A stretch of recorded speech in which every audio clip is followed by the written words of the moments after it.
اور اب بڑھتے ہیں مدنی خبروں کی تفصیل کی جانب۔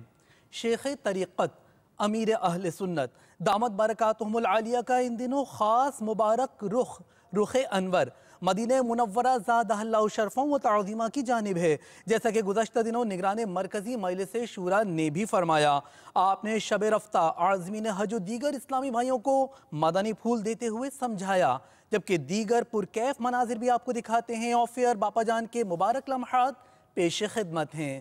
بہت بہت مبارک ہو آپ سب کو، حج کی سعادت کی امید پر روانگی قریب ہے، اللہ آپ کو خیر و عافیت سے پہنچا دے۔ یہاں سے بڑا جذبہ لے کر حاجی اور زائرین جاتے ہوں گے، لیکن وہاں ایک تعداد ہے جن کا رخ شاپنگ سینٹر کی طرف ہوٹلوں کی طرف ہو جاتا ہے، خوش گپیوں میں مگن ہوتے ہیں، حج بھی کرتے ہیں، عمرے بھی کرتے ہیں، طواف بھی کرتے ہیں، مگر چونکہ یہاں سے تربیت لے کر نہیں جاتے، پھر صحبت نہیں ملی ہوتی عاشقان رسول کی، تو ایک تو اغلاط بہت کرتے ہیں، دوسرا ہے نا کہ ظاہری تو ظاہری اغلاط کرتے ہیں، باطنی بھی اغلاط ہوتی ہیں۔ کوئی ذوق شوق رقت جو پہلے ہم کتابوں میں جو ہم نے پڑھی ہے نا، وہ وہاں نظر نہیں آتی الا ماشاء اللہ۔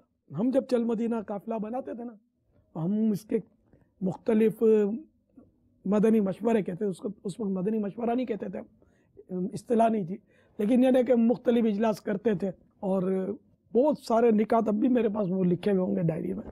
ان مدنی پھولوں کو، اس کو مدنی پھول بھی نہیں بولتے تھے، اصطلاح نہیں تھی، وہ میں ڈائری نکالتا تھا اور ہم پریکٹیکل کرتے تھے۔ قفل مدینہ کی باقاعدہ تربیتیں ہوتی تھیں، پیڑ تقسیم ہوتے تھے، اور بہت یعنی کہ قفل مدینہ پر اتنا سب سے زیادہ زور ہمارا قفل مدینہ پر ہوتا تھا کہ اگر وہاں جانا ہے تو اندھے بہرے اور گونگے بن کر جاؤ تو ہی بات بنے۔ مولاي صل وسلم دائما ابدا على حبيبك خير الخلق كلهم۔ حضرت سیدنا ابو سعید خدری رضی اللہ تعالی عنہ روایت کرتے ہیں، سرور کائنات شاہ موجودات صلی اللہ تعالی علیہ وآلہ وسلم کا فرمان عبرت نشان ہے، جس رات مجھے آسمانوں کی سیر کرائی گئی تو میرا گزر ایک ایسی قوم پر ہوا جن کے پہلوؤں سے گوشت کاٹ کر خود انہی کو کھلایا جا رہا تھا۔ انہیں کہا جاتا، کھاؤ، تم اپنے بھائیوں کا گوشت کھایا کرتے تھے۔ میں نے پوچھا، اے جبرائیل، یہ کون ہے؟ عرض کی گئی، آقا، یہ لوگوں کی غیبت کیا کرتے تھے۔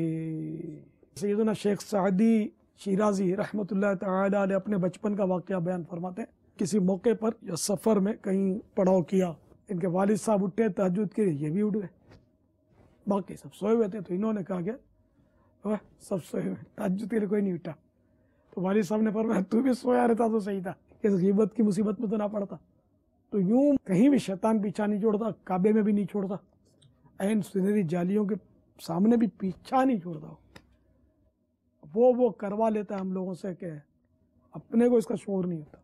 تو نگاہوں کی حفاظت، زبان کی حفاظت، یہ جو کرنے میں کامیاب ہو گیا وہ حاجی صاحب، واقع حاجی صاحب ہے، ورنہ جس انداز میں وہاں دل آزاریاں کی جاتی ہیں بعض لوگ کرتے ہیں، جس انداز میں جھاڑتے ہیں، تنقیدیں کرتے ہیں، الامان والحافظ۔